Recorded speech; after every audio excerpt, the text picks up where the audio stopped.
Guys, yung mga kasama ko, may dala kasi silang tubig kaya sasakay sila ng bus pa uwi sa accommodation namin.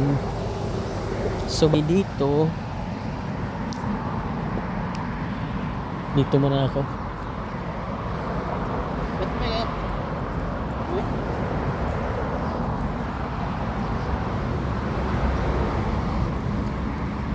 Nag-ano ako dito ng may video.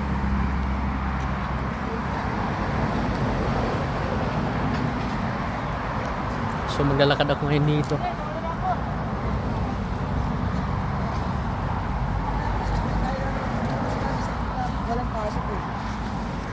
Sana kayo? Cancel ba eh? Budi, wala, cancel daw muna eh. Sige.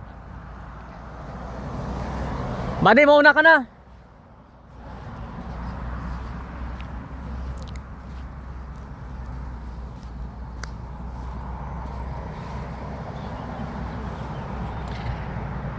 Stress reliever.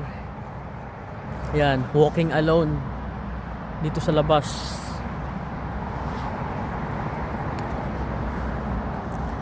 Sa ngayon guys, ayaw ko talagang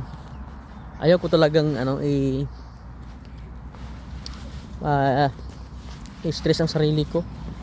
Na-stress na ako eh.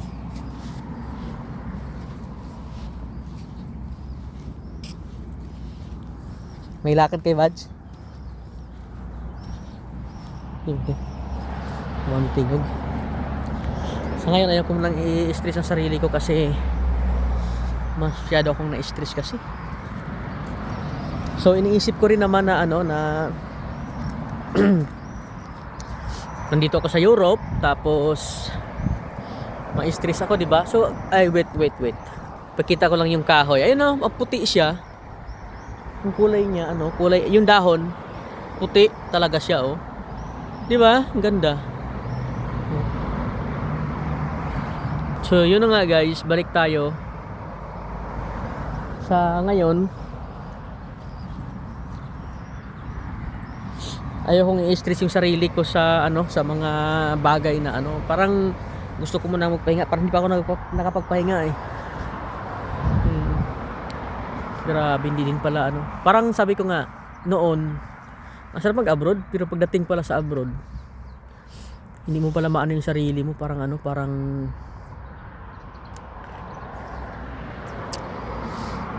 parang nakakalungkot, di ba? Tapos yung condition dito, hindi mo alam kung yung trato ng mga tao, yung ganun.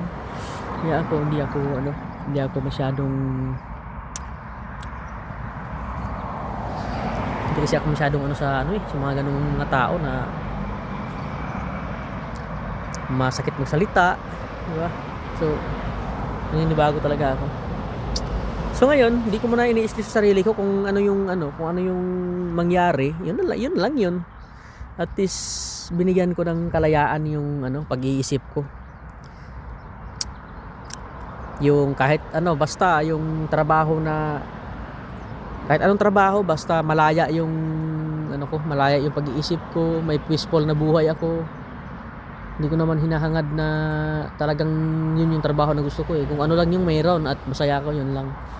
Kasi ayaw kong pilitin ang sarili ko na gawin yung isang bagay. Tapos parang ma-over ka na sa pag-iisip, stress ka na ng sobra, di ba? Ayaw ko na ng ganun. Hayaan ko na lang ang panahon na magdikta at magdala sa akin kung ano man talaga yung mapunta sa akin, kung saan talaga ako mapunta at kung ano yung gusto ni Lord, 'di ba? Kasi naniniwala naman ako na lahat tayo may tamang timing at lahat tayo may kanya-kanya ding panahon. At lahat tayo may mga nakalaan din ng mga bagay na para sa atin. Kaya hindi natin kailangang lahat pilitin. Hindi natin kailangang abutin lahat ng mga bagay kasi mayroon talagang mga bagay na hindi para sa atin. Ganun lang.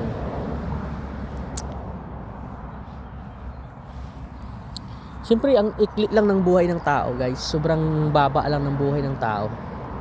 Kaya kung saan tayo masaya ngayon, kung masaya tayo ngayon, sige lang, yun lang gawin natin kung yun yung makapagpasaya sa atin. Kasi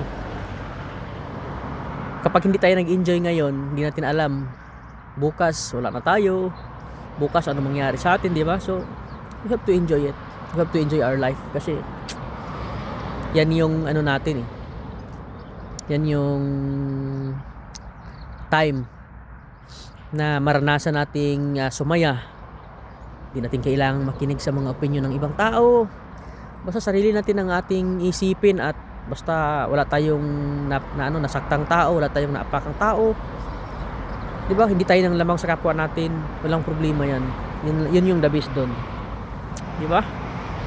Magandang araw, bye bye.